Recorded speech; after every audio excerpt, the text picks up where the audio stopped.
All right, we're jumping back into one of these. We haven't done one in a while. We're doing a review on the last few World Cups we've done. Well, last 3 World Cups. We're going to start off, I'm kind of just going to ramble here. I've kind of got no direction I want to take this, but I just want to kind of touch on things that I saw that I thought were cool and different elements that have happened over the last 3 races. But we'll get started. We'll go back to Andorra. Now, Andorra was a bit of a weird one. The track there is super fast, like super flat out, start to finish. It's fun to ride, but it's really actually quite scary to race. Like the first practice run I actually did a full lap down just because it was just enjoyable. It was a cool track. I wasn't too beat up yet. So it was one of those tracks that if you're just riding it in practice, you could have a good time. But then as soon as you started to push that limit, things got pretty out of hand. There was one corner in the middle that actually claimed a lot of people. If you jump on Moi Moi TV, you'll actually see it. Ollie Zwart actually dislocated his shoulder, had a few other big crashes, but it was just really fast sections into kind of one-lined options where you'd kind of come out of a corner and it would just be blown, there'd be stumps and stuff. So it was definitely a sketchy one to throw down a race run on, but still, nonetheless, it was a cool race. The race almost actually got cancelled because of weather. The winds and thunderstorm that kind of was coming in kind of got people a bit worried. Just the fact that the race is held at such high altitude, like I think the start is at 2,600 meters, I'm pretty sure, or 2,600 feet. No, 2,600 meters. So, or feet. Not sure. I think 2,500 meters is where the actual race is run. And if you're seeing like the vlog and stuff I did, like before my race run, the whole thing was almost getting blown away. So the start was almost getting blown away. So it was definitely a bit of a hairy one. Now they were saying they didn't want to run the race because they couldn't get a helicopter in to evacuate people if there was an issue. Now, the fact that the start line was almost getting blown away before my run makes me kind of doubt the fact that they could run a helicopter at that time. And my big takeaway from it as well was we got up super early. We did 2 practice runs, which honestly was actually quite nice to practice super early as the sun was rising. It was a bit of a nice moment. But then we did 2 practice runs, and then after the practice runs there was a bit of a break, and instead of just letting us go straight to racing, they had a big break. They held off for a while till about midday. And then when they did come back, they decided to give us another practice run. Now, in my opinion, I think we should have just gone straight into racing at that point. I don't think there was any need to do another practice run. We'd had a little bit of rain, but the track actually got better from that. But just going off previous races where there has been rain between practice and or practice and finals, we still race. The fact that this was delayed so long, I felt like we had a window to go to and they didn't use that window. They kind of pushed it out longer.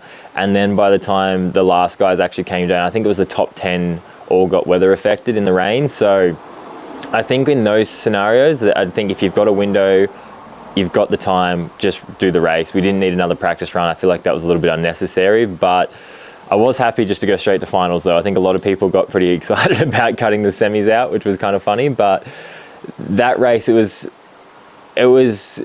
it's crazy in this sport how, for example, I was talking to my friend about this, the amount of emotion that gets put into these races, good and bad. And Loic Bruni he qualified first, so he was the last man down the hill. And in my opinion, he won the race, just the fact that he was the fastest one in those conditions. And he obviously had the worst being the last guy down. And he was quite emotional at the end of that run where he thought the overall was gone. Finn Isles, I think, ended up 3rd, and he took the overall lead. Now, Loic got quite emotional when he got to the bottom. Obviously, he throws his whole entire life at this, and then to have it weather affected after having such a big break and knowing that we could have raced earlier can be quite hard to swallow. So at the end of the race, he was quite emotional at the finish line.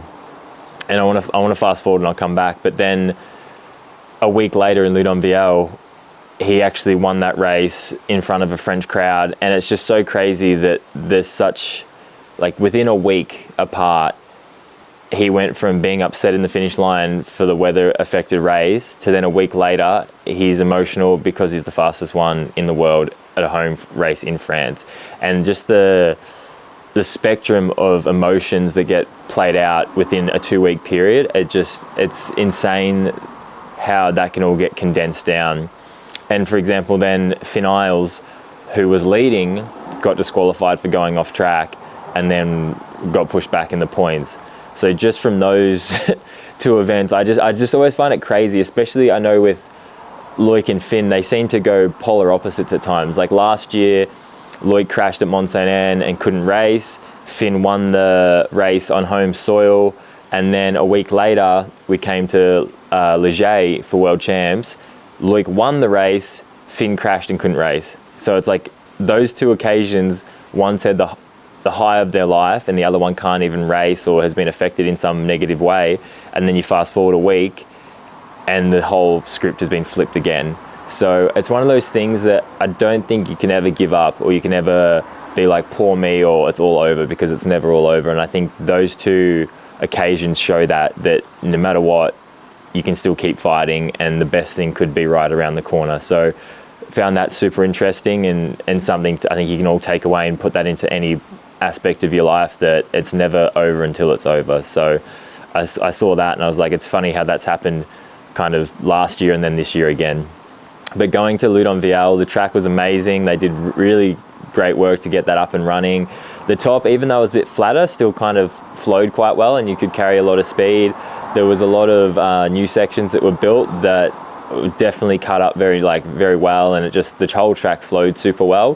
One issue though was they didn't seem to put in like a B zone, or like places for kind of get people out for safety reasons. And talking to like people in the media, said they had to climb over fences. They were kind of like going down goats tracks and falling over. And I think they focused so heavily on getting the racetrack up to scratch that they didn't focus on the other bits that need to go along with an event. So I could see that as being something that obviously going forward they'll definitely work on. But the location was absolutely epic. The French fans, French crowd, French events, like the French just know how to do it. There's a reason they're the top of the sport, and they have the most up and coming races and riders, and just I think France is like the pinnacle of downhill racing. I don't think anyone would disagree with that. But going there, it was super exciting track, super fast, super flat out.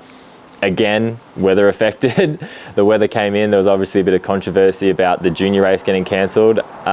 If you go back to a few videos, me, Ed Masters, Ryan Pinkerton and Win Masters all chat about that. And I kind of got a bit vocal about it, just because I feel like no one is really speaking out about issues that we have in the sport. I kind of do and I don't. I know from me, speaking my mind, I've copped a little bit of shit from other riders and certain people in the sport. So I do understand that you kind of, when you do have an opinion that doesn't, even if people agree with it, they're not voicing. I understand there's a little blowback from that. But I also don't like the idea of just kind of going silent in the distance and not saying anything. I feel like riders seem to like to complain in silence, and I don't think much change gets done in those circumstances. I think you need to kind of voice what you think, and I think once one person does that, people can get behind that and push for change. I think there's a lot of stuff that's changed in our sport that a lot of people don't agree with, and I think if we don't voice our opinion and what we feel is best for not only us but for the sport, I really think it's just going to keep going the wrong direction. So there was Loudenvielle was hard because I had a few other things going on in my mind going into semis, but I was happy again to just get through quali. I felt like I attacked and rode myself at the top. I remember sprinting out of the gate, and we were about a minute in, and I was just thinking to myself, I'm like, oh, we're doing it. Like we're really getting after it, and we want it again. And it was just like,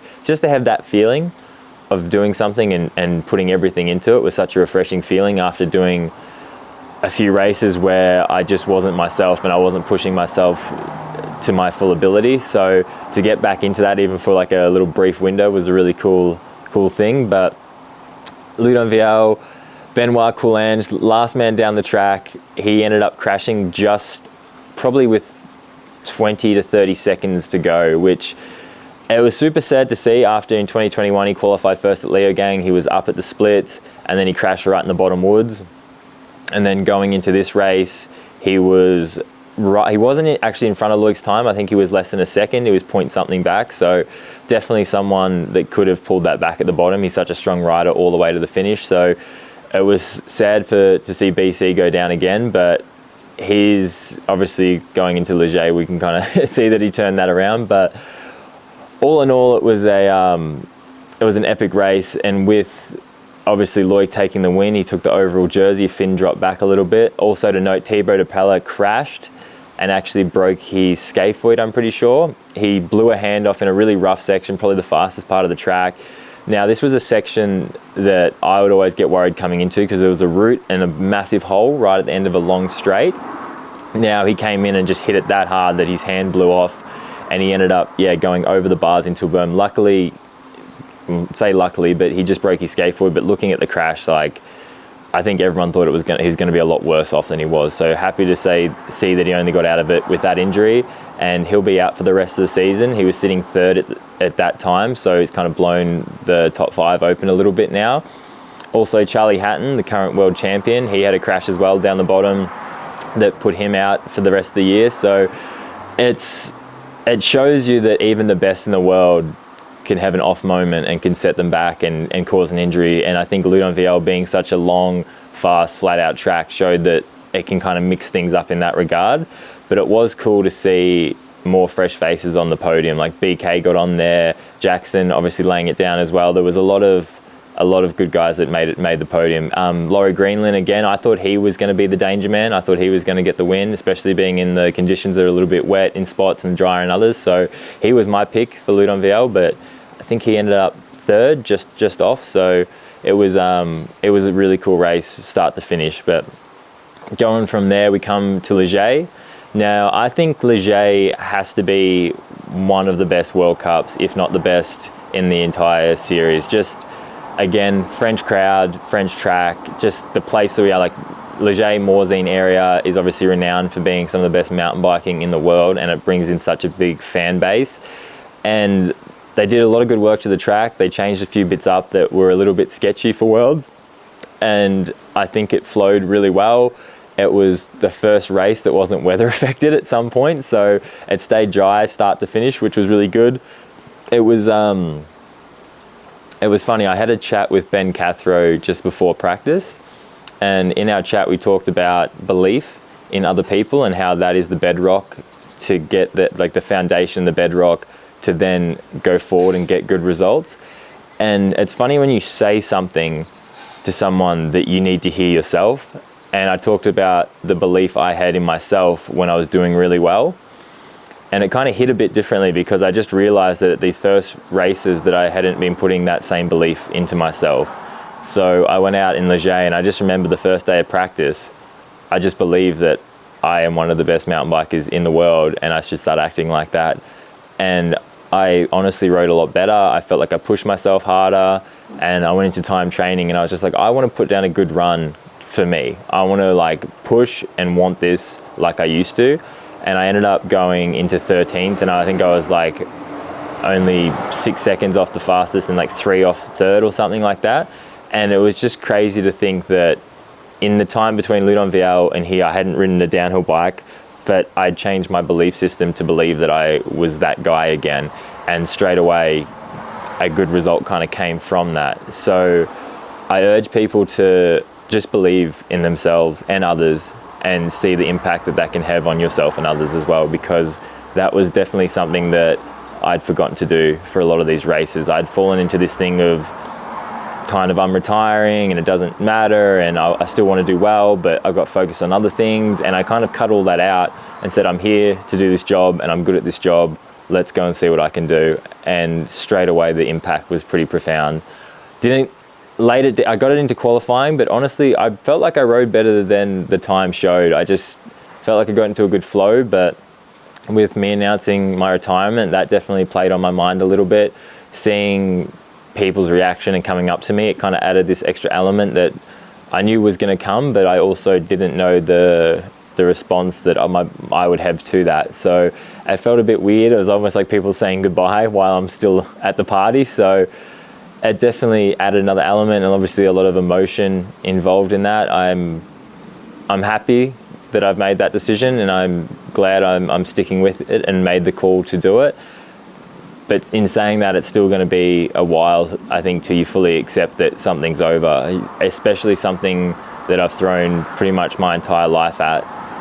and definitely my entire adult life. So it's going to be a big change stepping away from the sport in the racing side of things, but I think there's still a lot of other avenues and stuff that I can go into with mountain biking that I'm excited to do as well. But it was cool to kind of announce it in Les Gets, being a place that I've actually lived for the last few years for the summer. So it felt like a bit of like a home race for me, but it was it was a really cool race. It was a hard thing. The semis, I'm just getting used to them because I've only done the semis in Loudenvielle, which I learnt a lot.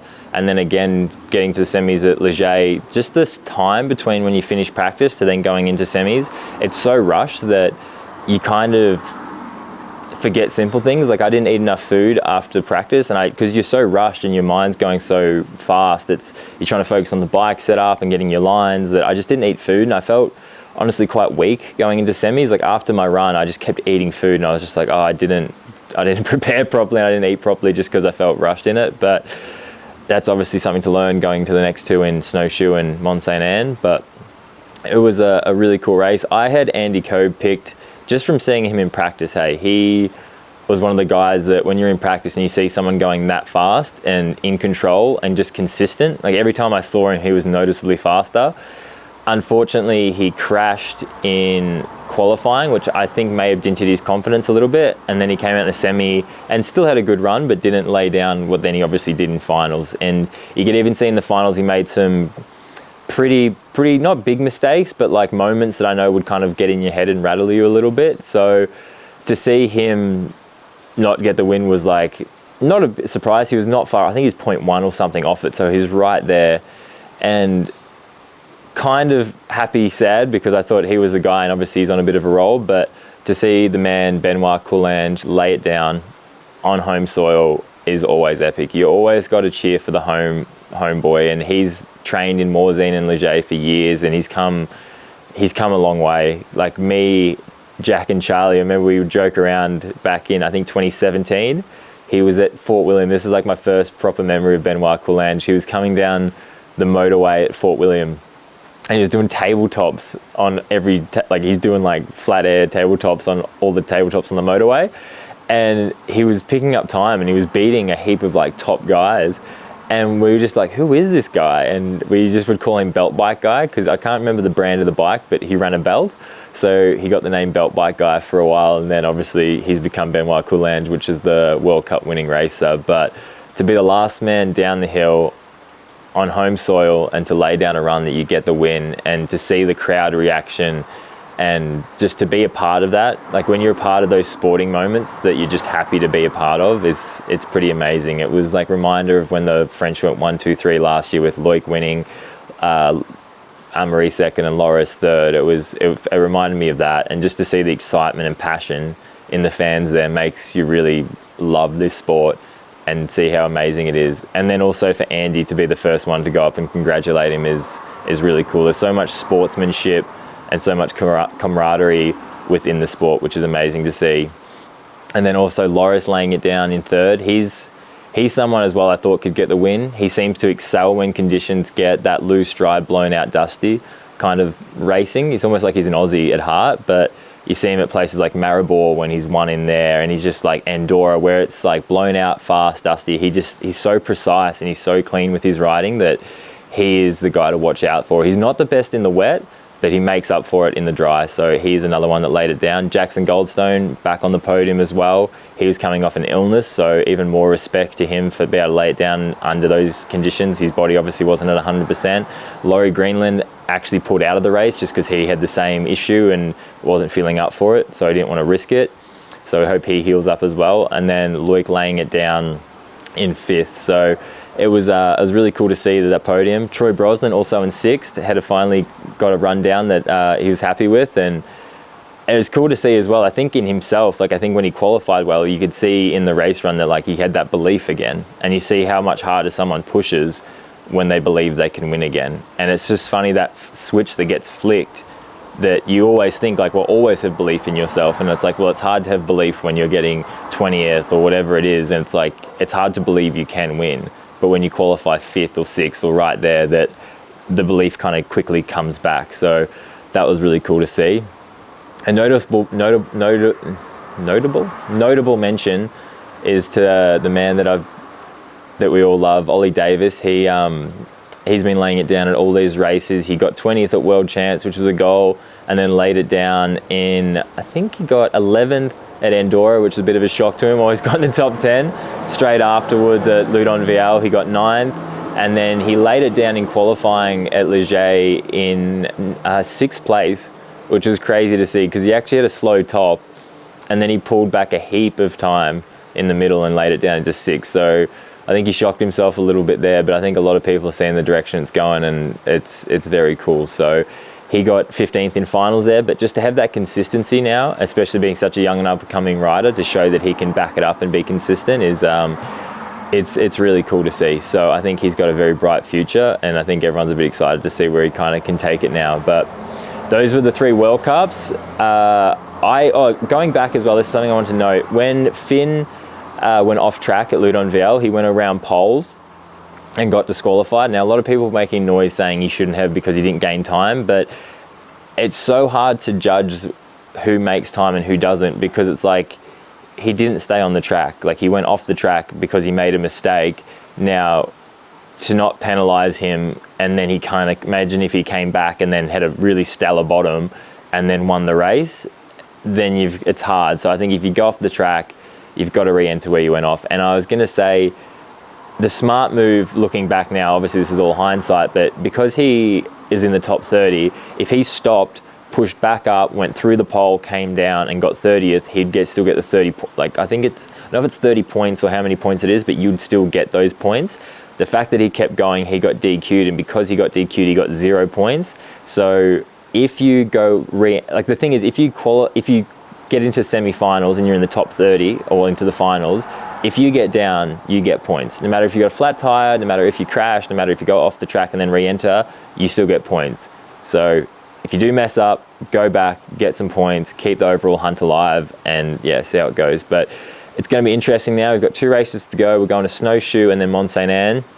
It's going to be interesting if the weather comes in for Snowshoe. As we saw last year, it's like an ice rink in the rain. It's just lots of red clay, lots of shiny rocks, lots of scariness that goes on there. But we go there and then MSA to finish it off. Now, my prediction for the overall is I think that Jackson Goldstone is going to win the overall in Mont Saint Anne. I think he's going to close the show, and I think he's going to come out and win it in his rookie year. I think he's just got the confidence, and I think he just loves the pressure, and I think he's being right there.